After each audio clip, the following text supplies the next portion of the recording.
반갑습니다. 오늘 또 지난 시간에 이어서 부처님의 드디어 보리수나무 아래서 깨달음을 증득하는 그런 과정들을 한번 알아보도록 하겠습니다. 부처님이 드디어 이제 모든 고행을 끝내고 7일간의 명상에 들어가게 됩니다. 그런데 그때 우리 부처님이 이제 명상에 들어가기 전에 그동안 본인이 고행도 하고 여러 스승님들을 만나서 수행을 했는데 그게 썩 그렇게 만족하지 못했죠. 그래서 자신이 어릴 때 농경제 때 큰 잠부나무 아래서 잠시 명상을 하면서 선정에 들어갔던 것을 기억해내요. 그것이 뭐냐면 이제 위파사나 명상이라고 하는데 알아차림 명상이죠. 우리가 알아차림 명상은 대표적으로 아나바나사티라고 들숨과 날숨의 챙김이라는 명상이죠. 그래서 부처님도 아마 이런 숨 쉬는 것을 통해서 내 몸 알아차림 명상을 했지 않았을까 이렇게 짐작을 해봅니다. 그래서 위파사나 명상을 통해서 내면에 이제 일어나는 모든 욕망이나 탐진치의 삼독을 제거하는 그런 과정을 겪게 됩니다. 그런 이제 삼독을 제거하고 또 나름대로 그 갈등을 이겨내는 그 과정을 이제 마왕파순이라는 그런 이제 위협으로 이렇게 묘사되고 있죠. 그래서 탐진치의 어떤 삼독 자체를 마왕파순의 딸인 세 명의 딸을 각각 이제 비유해서 유혹하는 장면들이 이렇게 묘사되고 있습니다. 그래서 그러한 모든 유혹들을 다 물리치고 드디어 우리 고타마 시타르타는 부처의 경지에 오르게 됩니다. 그래서 그 과정 속에서의 마지막 7일째 술시부터 삼명육통을 차례로 도달하게 된다 이렇게 했는데 삼명육통은 그야말로 우리가 얘기하는 신통력이죠. 신통력이고 또한 깨달음을 얘기할 수 있겠는데 삼명통은 대표적으로 숙명통, 천안통, 누진통 이렇게 묘사를 합니다. 숙명통이라는 것은 전생에 어떤 삶들을 다 이렇게 알아차릴 수 있는 그런 능력이고 천안통은 이제 내생 그리고 누진통은 모든 번뇌를 내려놓는 그야말로 이제 니르바나의 열반의 경지에 들어가는 것을 말하죠. 그래서 여기에다가 삼통을 더 보태면 이제 육통이 되는데 신족통, 천이통, 다심통이라고 그래요. 이제 신족통은 발이 없어도 그냥 멀리 갈 수 있는 그런 어떤 능력을 얘기하는 거고 천이통은 듣는 거죠. 모든 소리를 다 들을 수 있다는 그런 능력이고 다심통은 상대의 마음을 이렇게 알아차리고 이겨내는 그런 어떤 능력을 말하죠. 그래서 이렇게 해서 6가지의 신통 능력을 이제 삼명육통이라고 이렇게 얘기해요. 우리가 대부분이 부처님이 그 스승들을 만나서 수행했던 그 사마타 수행에서 보면은 초선정 참 이 세계 사선정과 무세계 사선정이 있죠. 세계 사선정의 마지막 조선, 이선, 삼선, 사선 세계 사선정만 돼도 이 신통을 얻을 수 있다고 이렇게 기록을 하고 있어요. 그리고 이제 무색계에 들어가면은 무색계에서 제일 첫 번째가 공무변처거든요. 그 다음에 이제 식무변처, 무소유처, 비상, 비비상처 이렇게 이제 4가지의 단계가 수행의 단계에도 단계가 있듯이 우리 이 조기 불교에서도 그런 단계를 이렇게 설명을 해놨죠. 그래서 부처님도 그런 단계를 다 거쳐서 그야말로 마지막 이제 삼명육통을 이제 얻게 되고 그것을 누진통 자체가 아까 얘기했죠. 모든 번뇌를 소멸한다. 모든 번뇌에서 소멸한다라는 뜻은 없앤다는 뜻이 아니고 집착하지 않는다라는 거죠.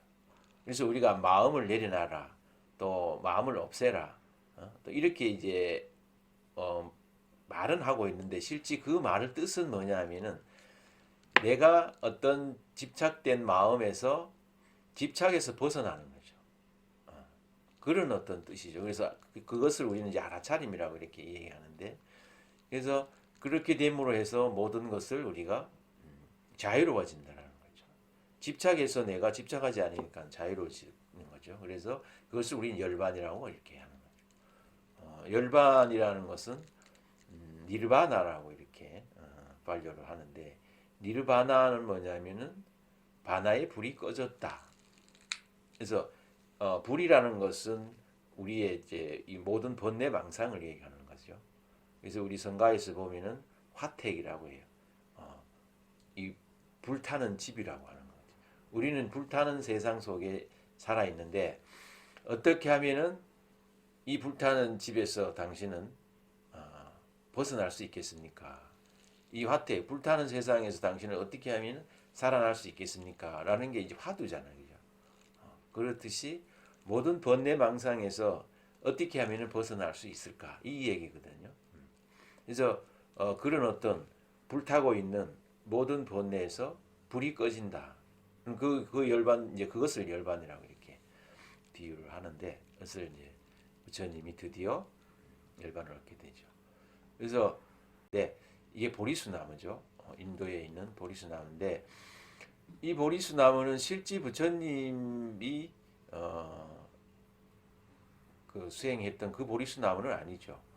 실제 자리는 뭐 요 위치는 맞다고 하는데, 이 보리수 나무는 한 200년 뒤에 그 인도 전역을 통일한 이제 아쇼카 왕이 있죠. 이 아쇼카 왕은 불교에 대해서 엄청 신심이 깊었죠. 그래서 여러 곳에 이제 불탑을 쌓고 또 여러 가지 불교에 대한 하는 그런 업적을 많이 남긴 분인데, 그 아쇼카 왕이 이 부처님을 존경하고 부처님이 깨달았다는 이 보리수 나무를 되게 이제 사랑했던 모양이에요.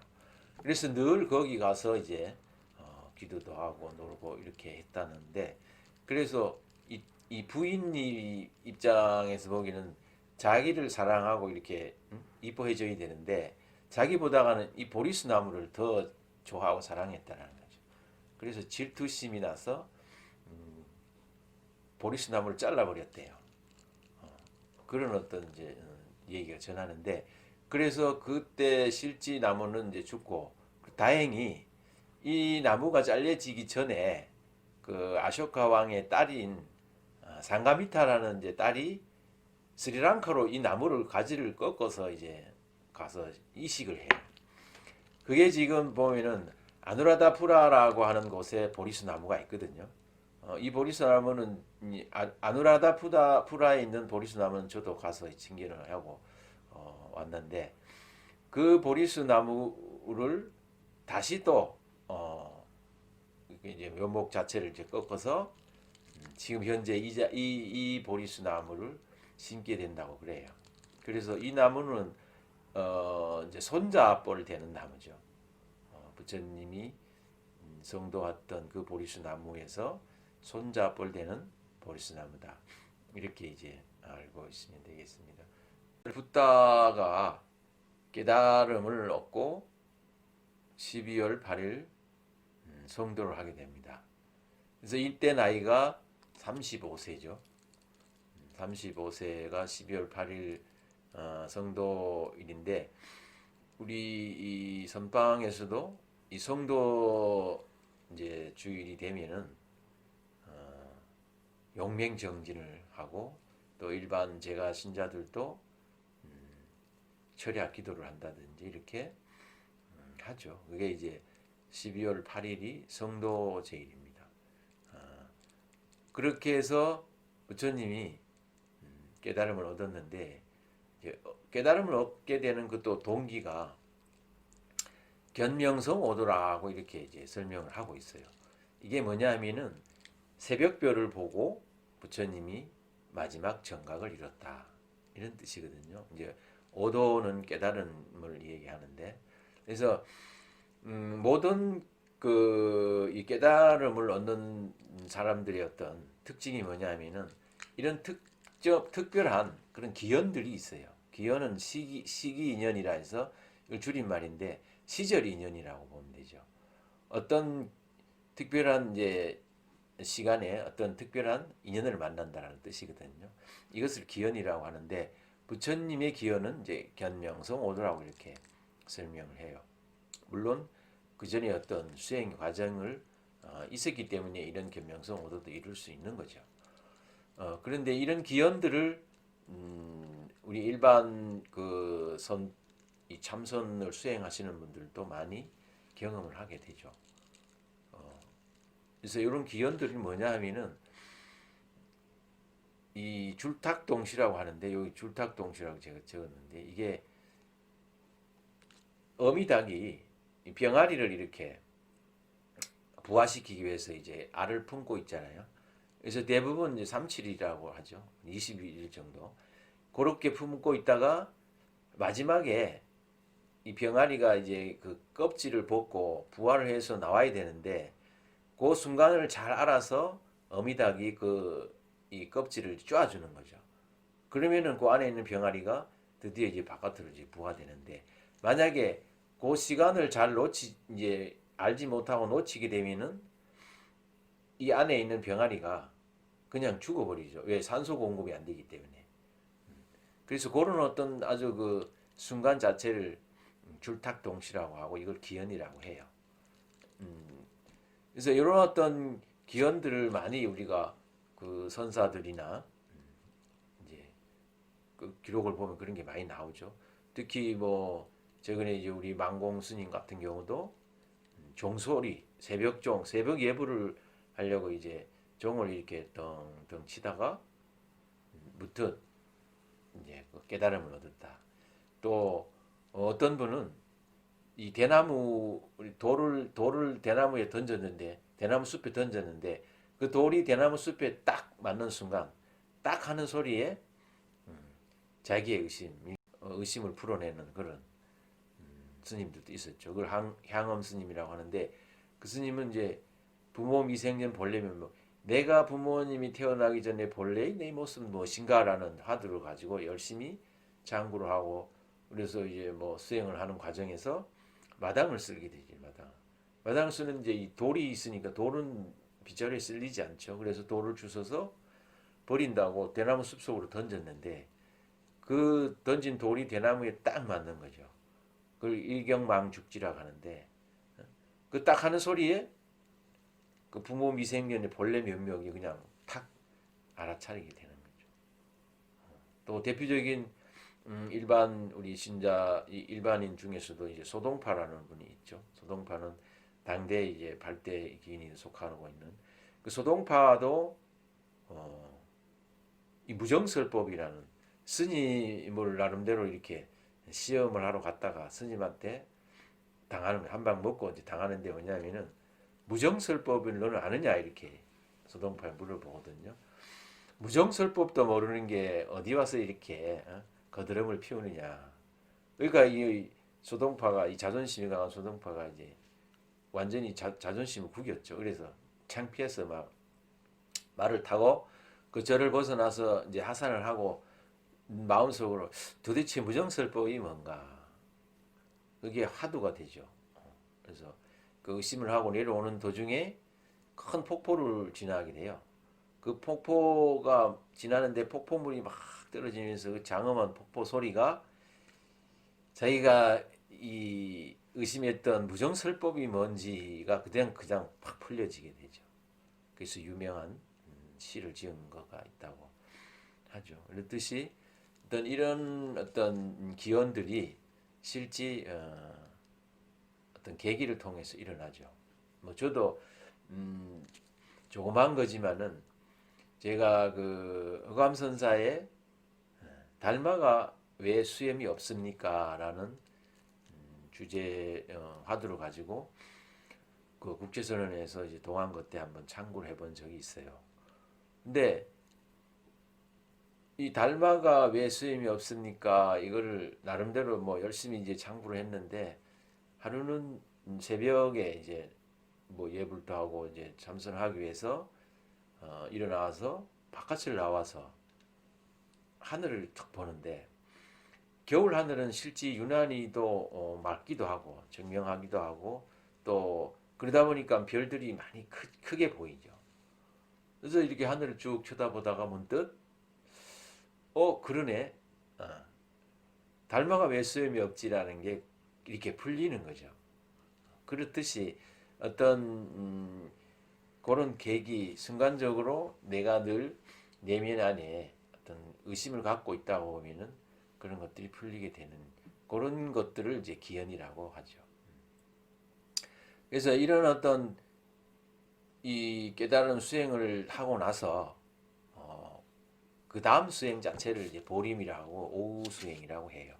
깨달은 후의 수행이다 이렇게 설명을 하는데 부처님도 37일간 21일간 그야말로 이제 자기가 스스로 깨달은 진리 자체를 다시 점검해보고 또 이제 이런 어떤 숙고의 시간이 이제 있었어요. 그때 범천 권청이라고 하는 이게 뭐냐 하면은 하늘에 있는 신들이 부처님에게 설법을 해줄 것을 권하는 거예요. 이 하늘의 신들인 실제 우리가 뭐 이 타 종교에서는 신이 절대 신이라고 이렇게 이제 비유를 합니다만은 우리 불교에서는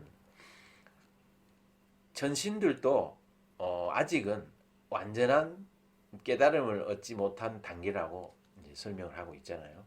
그러다 보니까 전신들이 부처님 법문이나 부처님 법회가 있을 때는 제일 먼저 와 있는 분들이 본래 전신들이에요. 전신들은 이제 거의 그래도 이 신통을 많이 갖고 있기 때문에 그래서 빨리 본인들도 부처님 법문을 통해서 내가 듣고 깨달음을 더 얻어서 이렇게 달려오는 게 이제 전신들이에요. 그러니까 부처님이 깨달아서 있으니까 제일 먼저 전신들이 이제 법을 청하는 거죠. 그걸 이제 범천 권청이라고 하는데 그때 해준 법문이 뭐냐 하면은 화엄경이라고 설명을 하고 있어요. 그래서 물론 이런 것도 이제 각 교파나 종파에 따라 좀 다를 수는 있어요. 천상에 있는 신장들에게 다 법문을 하고 나서 법문을 듣고 이해할 수 있는 분들을 찾아보니까 이제 스승 세 분의 스승이 있어요. 바까바 스승, 또 알랄라 깔라마, 우따 깔라마 부타 이렇게 세 분의 스승을 생각을 하고 이 관을 해보니까 세 분은 벌써 다 이제 열반을 하고 돌아가신 거예요. 그래서 생각한 것이 다섯 비구가 생각이 났죠. 다섯 비구는 제일 마지막까지 본인들과 함께 이제 부처님과 함께 그 고행 수행을 했던 이제 수행자들이거든요. 그래서 이 다섯 비구를 관해 보니까 이 다섯 비구가 사르나드라는 녹양원에서 이제 수행을 하고 있는 것을 알 수 있어요. 이게 부처님은 이제 아까 얘기했듯이 삼명통을 이제 했기 때문에 천안통으로 다 이렇게 아는 거죠. 그래서 사르나드로 그 다섯 비구를 찾아서 가게 됩니다. 이 거리가 약 한 230km가 된다고 하죠. 그래서 이 거리를 걸어서 드디어 부처님이 처음 우리 중생